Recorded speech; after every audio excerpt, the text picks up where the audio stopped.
अगर आप इस संसार में रहते हुए इस संसार से मुक्त होना चाहते हैं तो कहीं ना कहीं आपको अपनी अवेयरनेस को तो जगाना पड़ेगा। बिना अवेयरनेस के, बिना आत्मबोध हुए आप इस शरीर और इस संसार और इस मकड़ जाल से निकल नहीं सकते हो। इसीलिए संसार को माया कहा गया है। ये असल में अगर आप देखोगे ना तो इस संसार का कोई अस्तित्व नहीं है। ये असल में है भी या नहीं ये भी आपको नहीं पता है। आपकी इंद्रियां आपको क्या एहसास करा रही हैं वही आपके लिए संसार है।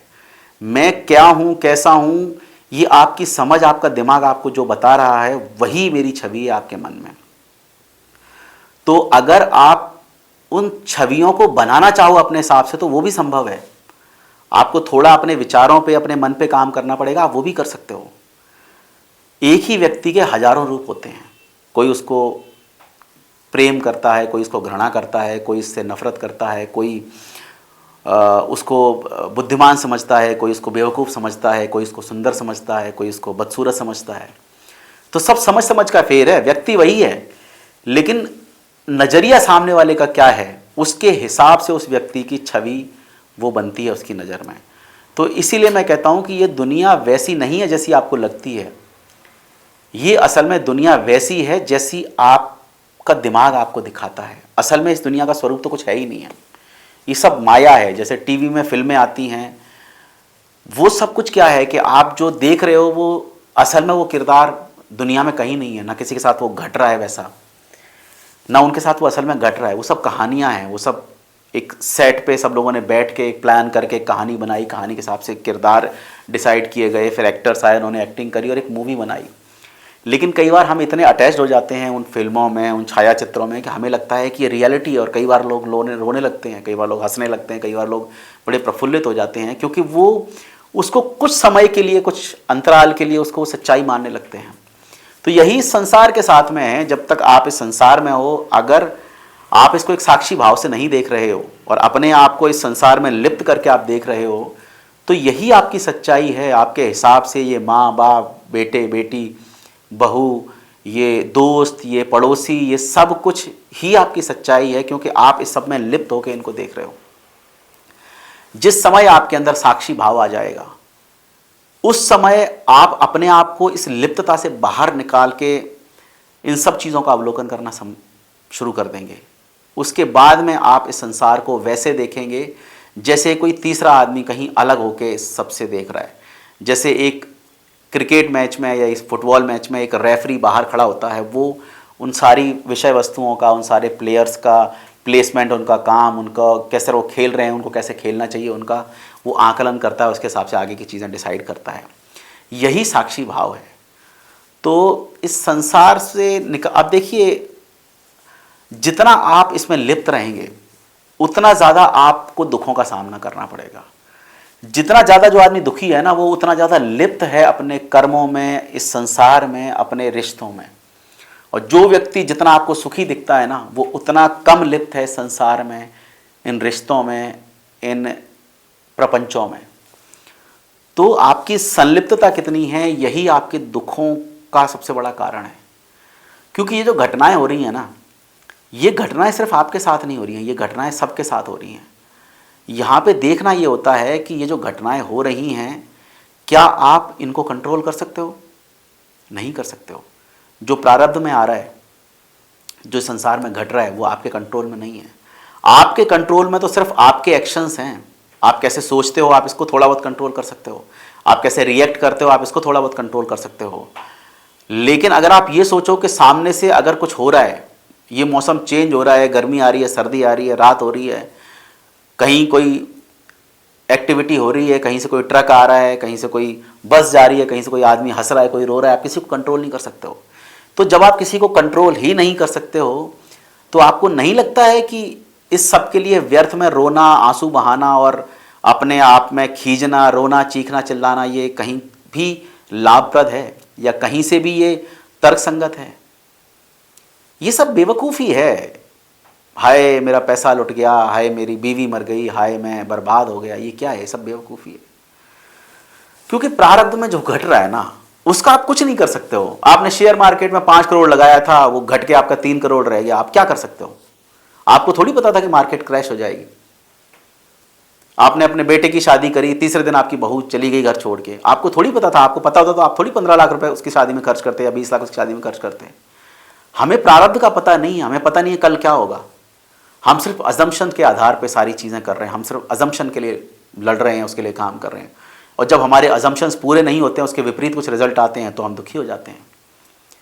अगर आप राजी हो जाओ इस सब के साथ में, अगर आप जैसे एक नदी में एक पत्ता बहता है, वो अपनी लहरों के मौज में बहता जा रहा है, जहाँ लहरें जा रही हैं कोई फ़र्क नहीं है, उसको कोई फ़र्क नहीं पड़ेगा कौन आ रहा है, कौन जा रहा है, कौन मिट रहा है, कौन बर्बाद हो रहा है, कौन जी रहा है, कौन मर रहा है, किससे मुक्त हुए, किसको प्राप्त किया, ये सब फालतू की बातें हैं, क्योंकि आपके कंट्रोल में तो कुछ है ही नहीं ना। आप अगर किस्मत की वजह से रो रहे हो कि हाय मेरी किस्मत में ऐसा कैसे हो गया, हाय मैंने तो अच्छा किया, मेरे साथ बुरा क्यों हो गया, ये सब आपके हाथ में नहीं है। ये विधि के विधान हैं, ये पुनर्जन्मों के संस्कार हैं। इस संसार में जो प्रारब्ध में जो घट रहा है उस पर किसी का कंट्रोल नहीं है। तो जब तुमको ये पता नहीं है कि तुम अगले पल जियोगे या मरोगे, तो तुम किसके लिए प्लानिंग कर रहे हो, किसके लिए इतने सारे प्रपंच बिठा रहे हो, किसके लिए तुम पैसा इकट्ठा कर रहे हो। सिर्फ अजम्पशन के आधार पर अगर आप आज पैसा इकट्ठा कर रहे हो, लोगों से निभा रहे हो, लोगों को आदान प्रदान कर रहे हो, घर बना रहे हो, मकान बना रहे हो, इतने बैंक बैलेंस इकट्ठे कर रहे हो, जब तुमको यही पता नहीं है कि कल क्या होगा, कल मुझे हार्ट अटैक आ जाएगा और मैं मर जाऊंगा, तो तुम थोड़ी ऐसा करोगे। आज तुम अपने बीवी के नाम से प्लॉट ले रहे हो, उसके नाम पे ज्वेलरी खरीद रहे हो, आपको थोड़ी पता है कि कल मेरी बीवी दूसरे के साथ में भाग जाएगी। आज जिन बच्चों के लिए आप इतना कर रहे हो, उनके लिए चोरी बेईमानी करके उनके लिए पैसा इकट्ठा कर रहे हो, उनके लिए महल बना रहे हो, जायदाद बना रहे हो, आपको थोड़ी पता है कि कल को वो आपको ठोकर मार के चल देगा उठ के, क्योंकि आपके प्रारब्ध में क्या है ये किसी को नहीं पता है। अगर किसी को अपना प्रारब्ध पता चल जाए ना, तो फिर ये जीवन जीवन रहे ही नहीं। और जितने ये ढोंगी और बाबा और बैरागी जो प्रेडिक्शंस करते हैं, जो ज्योतिष लोग आपको बताते हैं कि ऐसा होगा वैसा होगा, अगर इनको खुद पता चल जाए ना कि उनके जीवन में क्या होगा, तो शायद वो अपने जीवन को बदल लें। आज अगर चौराहे पे टाट पट्टी पे बैठा हुआ आदमी 5 रुपए में हाथ देख के तुम्हारा भविष्य बता रहा है, तो तुम्हारी मूर्खता है, तुम उस व्यक्ति के पास में जा रहे हो करोड़पति बनने के सपने लेके। जो व्यक्ति खुद एक बोरी पे बैठा है, 5 रुपए में तुम्हारा हाथ देख रहा है, अगर वो इतना ही ज्ञानी होता, उसको इतना ही पता होता भविष्य का, तो वो खुद का हाथ दे के अपना भविष्य बदल लेता अब तक। तो ये तो तुम मूर्ख हो, तुम बेवकूफ़ हो जो तुम उस बोरी पे बैठे हुए आदमी के पास में अपना भविष्य जानने के लिए जा रहे हो। ये जो तांत्रिक बैठे हुए हैं आज पेड़ों के नीचे, गुमटियों में और गंदे से घरों में या झोंपड़ियों में, अगर उनके पास में इतनी विद्या होती ना, तो आज वो झोंपड़ियों में नहीं बैठे होते, बड़े बड़े महलों में जाके बैठ गए होते। अगर कोई किसी को तंत्र विद्या से किसी को साध सकता या किसी को मोहित कर सकता, किसी के ऊपर सम्मोहन डाल सकता, तो अंबानी जैसे लोगों को कब के लोग सम्मोहित करके उनका राजपाट छीन चुके होते। अगर ऐसे ही कोई कहीं से पुड़िया दबा के, कहीं से कोई सिंदूर दे के और कोई भभूति दे के अगर किसी के जीवन में कोई बदलाव ला सकता, किसी को गरीब बना सकता, किसी को अमीर बना सकता, तो सबसे पहले वो अपने आप को अमीर बनाता। तुम तो मूर्ख हो, तुम तो बेवकूफ़ हो जन्म के, तुम जन्म जन्मांतर से इन ढोंगों के चक्कर में पड़े हुए हो, तुम विश्वास किसी पे करते नहीं हो। तो यही है, जब तक तुम इन सब चीज़ों को नहीं समझोगे, रियलिटी को नहीं समझोगे, तब तक ऐसे ही इन प्रपंचों में फंसे रहोगे। क्योंकि तुम जितना ज़्यादा इस संसार के चक्करों में डूबोगे, उतना ज़्यादा तुम इन प्रपंचों पे और ज़्यादा ध्यान दोगे, क्योंकि तुमको चाहिए पैसा, तुमको कंपटीशन करना है अपने पड़ोसियों से, अपने रिश्तेदारों से, अपने भाइयों से, अपनी बहनों से। तो तुम क्या करोगे, तुम उस जल्दी से जल्दी पैसा कमाने के लिए हाथ पैर मारोगे, लोन उठाओगे, धंधे डबल करने की कोशिश करोगे, तुम नई नई स्कीमें अपनाओगे, तुम शेयर मार्केट में कूदोगे, तुम अलग अलग स्कीमों में पैसा लगाओगे, और जब हबड़ तबड़ करोगे, जब गलत डिसीजन लोगे, तो कहीं ना कहीं कोई डिसीजन में फेल भी होगा, तो हो सकता है तुम और बर्बाद होगे। जब तुम बर्बाद होगे तो एक नई अड़चन है, एक पैसे कमाने की जद्दोजहद है, एक भूख है, वो भी तुमको दुखी कर रही है। और बहुत ज़्यादा पैसा कमा लिया, फिर उस पैसे को खो नहीं जाए कहीं वो, या वो डूब नहीं जाए, या वो बर्बाद नहीं हो जाए, फिर उसको बचाने की भूख है, फिर उसका एक अलग टेंशन तुम्हारे मन में। फिर अगर तुम्हारा वो पैसा कहीं डूब गया, बर्बाद हो गया, तो उसका शोक, उसका दुख अपने आप से खींच, वो भी तुमको दुखी करेगी। तो कोई भी नया आयाम अगर आप अपने जीवन में जोड़ रहे हो, तो वो सिर्फ दुख ही लेके आएगा, वो सुख नहीं लेके आएगा। आज अगर आप नई कार खरीद के भी ला रहे हो ना, तो आप ये सोचो कि जैसे ही नई गाड़ी आती है तो आपको 2-3 टेंशन तो हाथों हाथ लग जाएंगी। पहले तो हर हफ्ते उसमें पेट्रोल डीजल डलवाना, उसका सर्विस कराना, उसका मेंटेनेंस देखना, उसकी धुलाई करवाना, फिर उसकी ईएमआई भरना, फिर उस गाड़ी के इंश्योरेंस कराने, फिर उस गाड़ी में कोई टूट फूट हो जाए उनको ठीक कराना, उनका अलाइनमेंट ठीक कराना, तो सोचो एक नई चीज़ आने के चक्कर में इतनी सारी चीज़ें आपके दिनचर्या में, आपके जीवन में इतनी नई टेंशनें और ऐड हो गई। अगर आपने 2 गाड़ियाँ ले ली तो टेंशन डबल हो गई। आज आप अकेले हो, सुखी हो, कोई बात नहीं, जैसे ही आपने शादी करी, बीवी आ गई, बीवी की डिमांड हो गई, कुछ दिन बाद बच्चे हो गए, उनकी डिमांड हो गई, फिर उनको स्कूल भेजना है, उसकी डिमांड हो गई कि बीवी की डिमांड है, फिर वो दुखी है, परेशान है, वो तुमको पसंद नहीं कर रही है, फिर कल को उसका कोई दूसरे से चक्कर चल गया तो वो नई टेंशन है। तो जितने ज़्यादा आयाम अपने जीवन में आप जोड़ते जाओगे उतने आप दुखी होते जाओगे। आपने नया धंधा चालू किया, उस नए धंधे के नए चैलेंजेस हैं, उसके लिए फाइनेंसेस चाहिए, फाइनेंसेस के लिए आपको कहीं से कर्जे लाने पड़ेंगे, कर्जे लाने के लिए आपको घर मॉर्गेज रखना पड़ेगा, घर मॉर्गेज रखोगे तो कहीं ना कहीं भाई, माँ बाप, बाकी लोगों से आपको विरोध झेलना पड़ेगा। चलो वो भी कर लिया आपने, लोन ले लिया, फिर लोन लेने के बाद में ये टेंशन है कि अब लोन चुकेगा कैसे, उसकी ईएमआई कहाँ से निकलेंगी। फिर नया धंधा है, उसको सेट करने के लिए आपको नए बंदे चाहिए, नए बंदे चाहिए, हो सकता है उसमें अच्छे लोग आधे होंगे, आधे अच्छे लोग नहीं होंगे। फिर चलो जैसे जैसे धंधा सेट हो भी गया, अब ये देखना है प्रॉफिटेबिलिटी कितनी आ रही है। अगर प्रॉफिटेबिलिटी नहीं आ रही है तो फिर उसमें हाथ पैर आप मारोगे, इधर आपका लोन खड़े होते जा रहे हैं। तो कोई भी नई चीज़ जब आप अपने जीवन में ऐड करोगे तो वो आपको हमेशा दुख देगी। जिसको सुखी होना है ना, उसको धीरे धीरे करके अपने जीवन से जो चीज़ें अननेसेसरी हैं, जो चीज़ें गैर ज़रूरी हैं, उनको निकालते जाओ। भलाई उसी में है। क्योंकि देखो, कुल मिला के ये 60-65 साल का जीवन है। 18-20 साल तो आपने निकाल दिए अपने बचपने में और थोड़े बहुत नादानी में, टीनेज में। उसके बाद में आप मान लो 60 साल के बाद में आप रिटायर हो जाओगे तो वैसे भी कुछ नहीं हो पाएगा आपसे, या हो सकता है उससे पहले ही मर जाओगे। तो हमारे पास कुल मिला के अगर बचते हैं ना तो 35 से 40 साल बचते हैं बस। अब 35-40 साल में आप मान लो अगर आप 10 साल 15 साल तो धंधा सीखने में आपको लगेगा, बचे कितने? मुश्किल से 20-25 साल आप उस धंधे से कुछ कमा पाओगे, कुछ कर पाओगे। वो भी तब जब वो धंधा सही चलेगा, वो प्रोफेशन सही चलेगा, वो लाइन ठीक चलेगी। ऐसा नहीं हो कि कोई हमने नया प्रोडक्ट लॉन्च किया और वो प्रोडक्ट ही 2 साल बाद 3 साल बाद में मार्केट से आउट हो गया, या हमने कोई ऐसी सर्विस चालू करी उससे एडवांस कोई नई सर्विस आ गई, हमने कोई ऐसी टेक्नोलॉजी ईजाद करी उससे एडवांस टेक्नोलॉजी 6 महीने में, साल भर में, 2 साल में आ गई, तो वहाँ भी जीवन बर्बाद है। तो आपका जीवन तो बड़ा लिमिटेड है, लेकिन इतने सारे आपने पसारे फैला लिए हैं कि आप इनको समेटोगे कैसे? और एक बार जो फैल जाता है ना, उसको समेटना बड़ा मुश्किल होता है। फिर आप उसको समेटते नहीं, उससे पहले नया फैला देते हो, उसको समेटते नहीं, उससे पहले नया फैला देते हो। फिर इसके लोन भी चुकाने हैं, उसके लोन भी चुकाने हैं, माँ बाप अलग गालियाँ दे रहे हैं, बीवी अलग परेशान कर रही है, धंधा डूब रहा है, लोन वाले फ़ोन कर रहे हैं, आदमी पूरी तरह पजल्ड हो जाता है। फिर उसको लगता है यार आग लगने दो, यार निकलो यहाँ से। फिर निकलने का कोई रास्ता ही नहीं है। फिर आप सारा समेटोगे, बेचोगे, कुछ भी करोगे, सिर्फ लॉसेस लॉसेस लॉसेस। और 55-60 में जाके जब सब कुछ बर्बाद करके आप बैठ जाओगे, तब आपके बच्चे आपको गालियाँ दे रहे होंगे, आप कहीं पड़े होगे कोने में, अखबार पढ़ रहे होगे, सुबह की चाय मिल गई, दिन का खाना मिल गया, रात का खाना मिल गया, पड़े हो, ना कोई पूछ रहा है, ना कोई जान रहा है, ना कोई समझने की कोशिश कर रहा है, ना किसी के पास समय है आपके लिए। तो ये जीवन बड़ा कीमती है। आप जिस भी उम्र में हो और इस वीडियो को देख रहे हो तो ये समझने की कोशिश करो, ये जीवन बड़ा कीमती है। इस जीवन में आप जो भी रास्ते अपनाओगे, जो भी प्रोफेशन चूज़ करोगे, जिस भी रास्ते से आप अपने जीवन को जियोगे, चाहे आप ईमानदारी से जियो, चाहे बेईमानी से जियो, चाहे अकड़ से जियो, चाहे उदारता से जियो, हर चीज़ के कुछ प्रोज एंड कॉन्स हैं और वो आपको झेलने पड़ेंगे। इस जीवन का कोई भी डिसीजन ऐसे ही हैप हैज़र्ड नहीं लिया जा सकता है।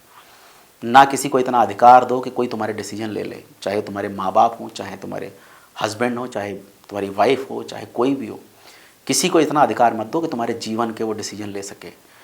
क्योंकि देखो, ये जीवन सिर्फ एक चैप्टर है तुम्हारी जन्म जन्मांतर की यात्रा का। या जो तुम्हारी बीवी है, जो माँ बाप हैं, ये सिर्फ इस पर्टिकुलर चैप्टर के लिए हैं। पिछले चैप्टर में कोई दूसरी बीवी होगी, कोई दूसरे माँ बाप होंगे, कोई दूसरे बच्चे होंगे, और इसके अगले वाला जो चैप्टर होगा उसमें भी कोई दूसरी बीवी होगी, दूसरे बच्चे होंगे, दूसरे माँ बाप होंगे, दूसरे पड़ोसी होंगे। तो तुम्हारी तो यात्राएं जन्म जन्मांतर से चली आ रही हैं।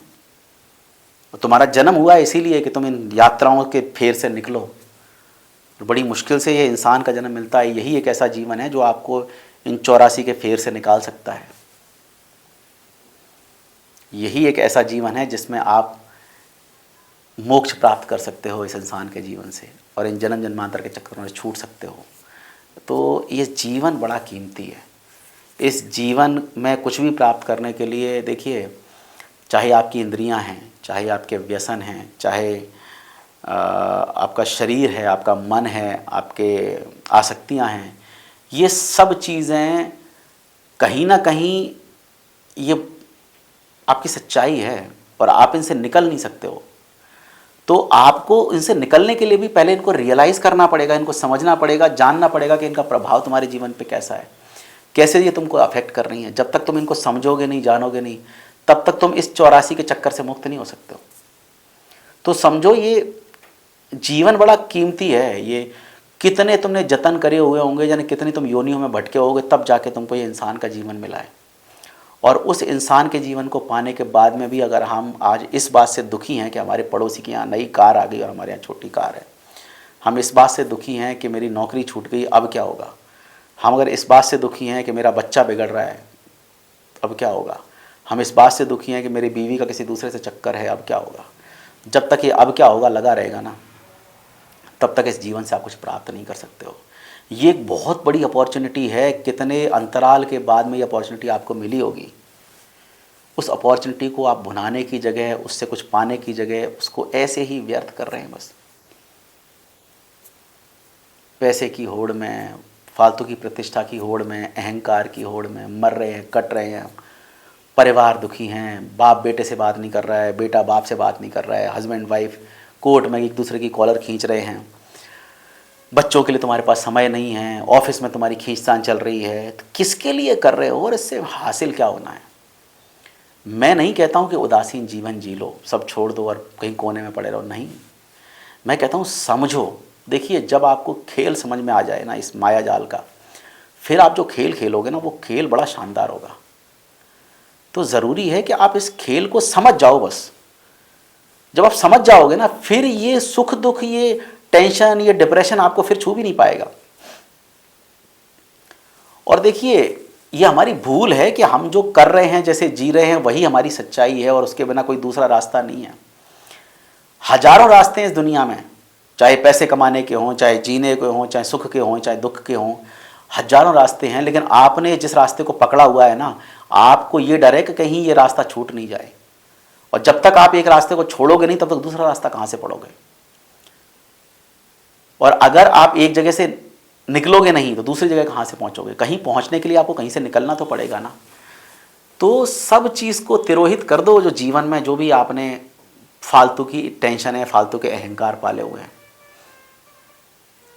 और देखिए, किसी के पास में 500 बीघा है, किसी के पास में 5000 बीघा है, किसी के पास में एक 200 गज का प्लॉट है, किसी के पास में 40 गज का प्लॉट है, किसी का 3 मंजिल है, किसी के पास 1 मंजिल है। ये सब तुम्हारे भ्रम हैं। ये मिट्टी, पत्थर, ये रेत, ये सब कुछ, ये धूल धक्कड़ ही तो है इस मिट्टी की।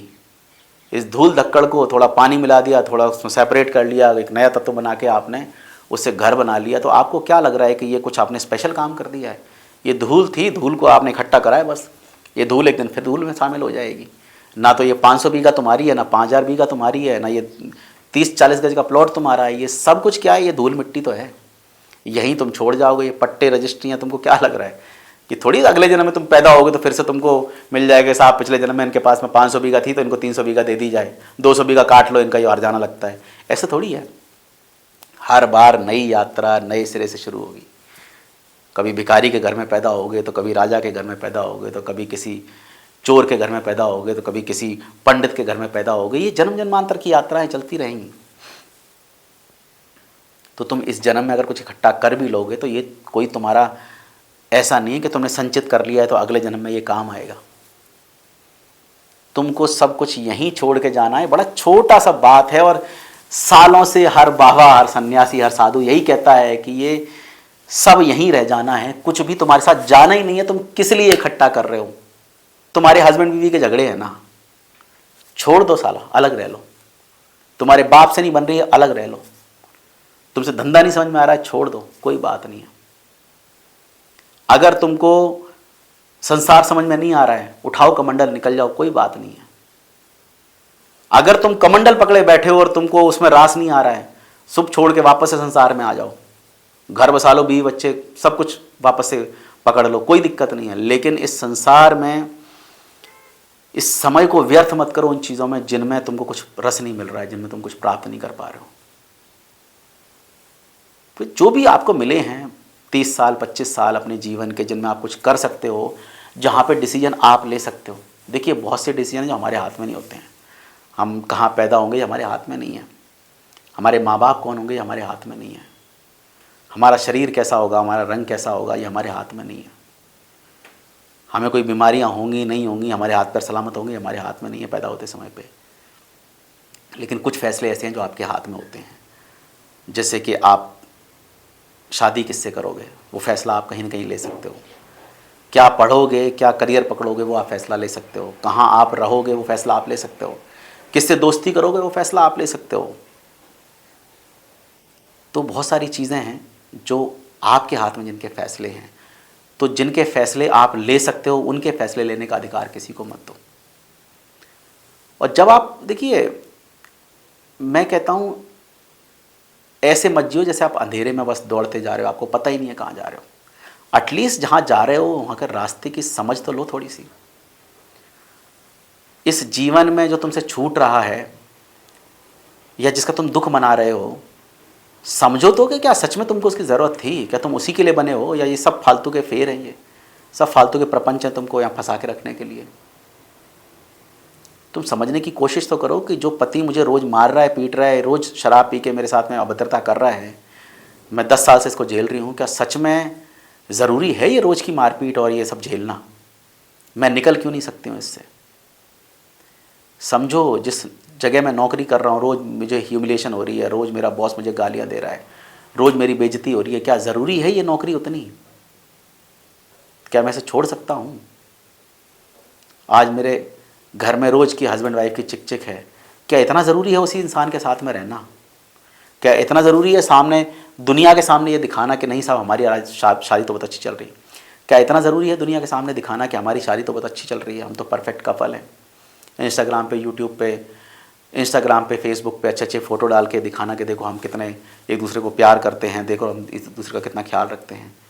क्या अपने आप को अच्छा दिखाना इतना ज़रूरी है? अगर अच्छा दिखाना ज़रूरी आपको लगता है तो आपको नहीं लगता है कि अच्छा होना भी ज़रूरी है, रिश्ते अच्छे होना ज़रूरी हैं? ये किसके लिए तुम डिमांड कर रहे हो कि साहब तू ऐसी बन जा, तू ऐसा कर ले, तू वैसा कर ले, तूने ऐसा क्यों किया, तूने वैसा क्यों किया? किसके लिए डिमांड कर रहे हो भाई?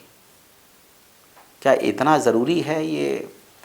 तुम्हारे दिमाग में जो भी पागलपना दौड़ रहा है, ये तुमने जो पैरामीटर सेट करके रखे हैं कि साहब बीवी हो तो ऐसी हो, हस्बैंड हो तो ऐसा हो, माँ बाप हो तो ऐसे हों, ये पैरामीटर किसने सेट किए? तुमने तो सेट किए हुए हैं। अगर तुमने सेट किए हैं तो तुम इनको ऊपर नीचे भी कर सकते हो। अब बिल्कुल अपनी जगह पर रिजिड रह जाना कि नहीं साहब बीवी तो ऐसे ही होगी, पर्दा तो करना ही पड़ेगा 3 फीट का, नहीं करेगी तो घर से बाहर निकल जा। ये किसने नियम बनाए और क्यों इतने कठोर हो रहे हो तुम नियमों के लिए? तुम्हारे अहंकार को जितना तुम बढ़ाओगे ना ये उतना बढ़ता जाएगा, एक दिन तुमको पत्थर बना देगा और उसी पत्थर के नीचे दब के तुम मर जाओगे। जब तुम मरोगे ना तो तुमको बड़ा दुख होगा कि यार एक जीवन मिला था मुझे, एक बीवी मिली थी, एक घर मिला था, एक परिवार मिला था, एक गांव था, सब कुछ था। बीवी से झगड़ा कर लिया, माँ बाप को दुखी किया जीवन भर, ना कभी फूलों की सुंदरता देखी, ना गांव की सुंदरता देखी, ना कभी बीवी के सौंदर्य को निहारा, ना कभी बच्चों से प्रेम किया, ना जो काम किया उसको मन से किया। तो किस लिए तुम इस पृथ्वी पे आए थे? क्यों तुमने किसी दूसरे की जगह को तुमने बर्बाद किया? भाई एक सीट तो तुमने घेरी ना, अगर ये सीट किसी दूसरे के काम आती तो शायद वो इस सीट पे बैठ के अच्छा कर सकता था। एक पोजीशन तो ऑक्यूपाई कर ही ली ना आपने। तो अगर आपने इस मानव जीवन में एक पोजीशन ऑक्यूपाई करी है तो कम से कम उस पोजीशन पे ऐसा तो परफॉर्म करो कि मरते समय तुमको मलाल ना हो कि यार अच्छा वाला जीवन मिला था उसको बर्बाद करके मैं जा रहा हूँ। आज मैं देखता हूँ 70 साल में 80 साल में लोगों के बड़े रिग्रेट्स रहते हैं कि यार बहुत कुछ मिला था मुझे, इतना बढ़िया सब कुछ था, अगर मैं चाहता तो इस जीवन को स्वर्ग बना लेता, लेकिन मैंने जान के इस जीवन को नर्क बनाया। उस नार्किक जीवन को भोगते भोगते आज मैं मरने की कगार पर बैठा हूँ और मेरे पास में एक ऐसी उपलब्धि नहीं है कि मैं जो अपने आप को समझा सकूं कि ये मैंने ऐसा काम किया है कि मरते समय मुझे दुख नहीं होना चाहिए। क्या किया कोई ऐसा काम?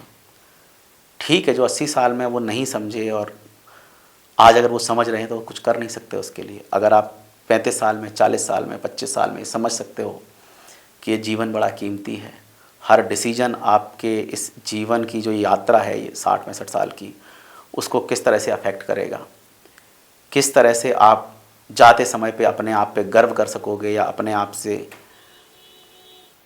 एक होता है ना कि क्या आउटकम है इस पूरे जीवन का, वो अगर सेटिस्फाइंग नहीं है आपके लिए, तो सोचो मरते टाइम पे कितनी तुमको ग्लानि होगी, कितना तुमको अपने आप पे धिक्कार होगा, कितना अपने आप पे एक ना अपराध बोध होगा कि यार ईश्वर ने कितनी कृपा करके ये जीवन दिया था और इस जीवन को मैंने पूरा बर्बाद कर दिया। और मरते समय पे तुम आंसू बहाते हुए जाओगे, रोते हुए जाओगे।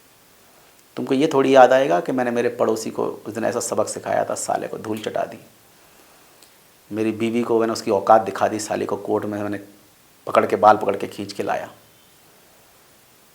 या तुम ये जाके मरते समय पे याद रखोगे कि साला इतना मैंने पैसा कमाया, मेरे मोहल्ले में किसी की औकात नहीं थी मेरे से बड़ा घर बनाने की। क्या मरते समय में याद रहेगा? ये याद नहीं रहेगा।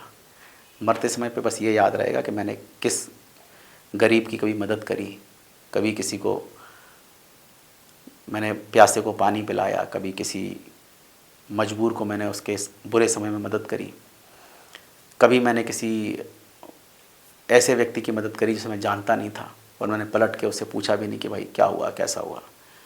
तब मैं मानता हूँ कि जीवन में कुछ पाया है, वरना ये जीवन ऐसे ही व्यर्थ चला जाएगा। इन 30-35 सालों में जब तुम्हारे हाथों में डिसीजन लेने की पावर है, जब तुमको शायद कोई उतना नहीं रोक पाए, उस समय पे जो तुमको डिसीजन लेने हैं वो बहुत कुछ तुम्हारे आगे के जीवन को निर्धारित करते हैं, तुम्हारी आगे की यात्राओं को निर्धारित करते हैं। ये मत सोचो कि सिर्फ ये एक जन्म है, ये तुमको काटना है और निकल जाना है यहाँ से। ये तो शरीर है, शरीर तो बदलते रहते हैं, आत्मा थोड़ी मरती है। आत्मा तो जन्म जन्मांतर तक चलेगी। आज ये शरीर है, कल कोई दूसरा शरीर होगा, परसों कोई तीसरा शरीर होगा, उसके बाद चौथा शरीर होगा। जाने कितनी सदियों से यात्राएं करते हुए तुम आ रहे हो और यहाँ से जाने कितनी यात्राएं तुम्हारी बाकी हैं। ये सिर्फ एक पड़ाव है। इस पड़ाव पे जो बीवी मिली है, जो बच्चे मिले हैं, जो माँ बाप मिले हैं, ये हम सफ़र हैं। कुछ समय के लिए मिले हैं, एक दिन सब छूट जाएंगे। और जब तुम पूरी यात्रा पे अगर गौर फरमाओगे तो ये जो बीवी मिली है ये तुमको एक तिनके के बराबर लगेगी कि 50 जन्म हुए हैं, 50 जन्म में ये फलानी मेरी बीवी थी, उसने मेरे साथ में ऐसे एक दिन बेइज्जती कर दी थी। क्या उस समय आपको याद रहेगा? या आपके पिता ने आज आपको कुछ गलत बोल दिया है, क्या आपको उतना महत्वपूर्ण रहेगा इतनी बड़ी श्रृंखला में उस चीज़ का बोलना या उस बात का होना? या आज इस नौकरी के छूटने पे आप दुख मना रहे हो, क्या वो नौकरी छूटना उतना महत्वपूर्ण है इतनी बड़ी यात्रा में? सबसे ज़रूरी है ये जो फेर चल रहे हैं, इन फेरों से तुम कैसे निकल सकते हो। ये जो जन्म जन्मांतर की यात्राएं हैं, इन यात्राओं से बचने का सिर्फ एक ही रास्ता है कि ये जो आत्मा है, ये तुम्हारा चैतन्य तुम्हारे अंदर बैठा है, उनसे संबद्ध तुम हो जाओ। कुछ नहीं तो उसकी पात्रता ही पाना बहुत बड़ा एक इतना बड़ा काम है कि शायद उस पात्रता से ही आप तर जाओ। और वो पात्रता है इसको समझना, इसको जानना, इसको रियलाइज़ करना कि हाँ ये मन मुझे विचलित करता है, ये व्यसन, ये व्याधियाँ, ये वासनाएं मुझे विचलित करती हैं, ये चित्त मुझे विचलित करता है। जब तुमको इस बात का एहसास होएगा कि नहीं, मेरे अंदर जो आत्मा है वही परम स्वरूप है और उसी को मुझे जानना है, उसी को मानना है और उसी में मुझे संबद्ध होना है, तो जब आप उसको महत्व देने लगेंगे। अभी तो क्या है, आप अपनी आत्मा में स्थित नहीं है भाई, आप अपने शरीर में स्थित हैं। और जब तक आप अपने शरीर में स्थित हैं तब तक आप इस शरीर के बारे में ही सोच सकते हैं।